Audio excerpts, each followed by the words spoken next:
District police officer Sheikhupura غازی محمد صلاح الدین نے تمام سرکل افسران SHOs چوکی انچارج سے کرائم کنٹرول کے حوالے سے میٹنگ کی اور ان کی کارکردگی کو فردن چیک کیا۔ ناقص کارکردگی کا مظاہرہ کرنے والوں SHOs تھانہ صدر مرید کے SHO تھانہ صفدرآباد SHO تھانہ سٹی فروخ آباد SHO تھانہ ہاؤسنگ کالونی SHO تھانہ B ڈویژن کو شو کاز نوٹس جاری کیے اور سرکل افسران سے ناقص سپرویژن پر ایکسپلیشن وضاحت کی۔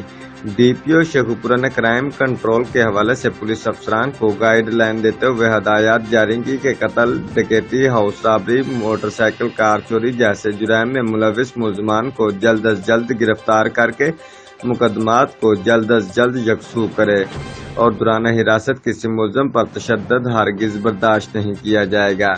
ریپ کیس اور چائلڈ کیسز میں کمی واقع ہوئی ہے۔ مجرمانہ اشتہاریوں کے خلاف بھرپور کارروائیوں کو عمل میں لائے اور جلد از جلد ان کی گرفتاریوں کو ہر صورت میں یقینی بنائے۔ ضلع بھر میں ملزمان کی سرگوبی کے لیے حساس اداروں کے ساتھ مل کر ان کے خلاف سرچ آپریشن کرے۔ رپورٹ بشارت Siddiqui, divisional bureau chief GO express news Lahore.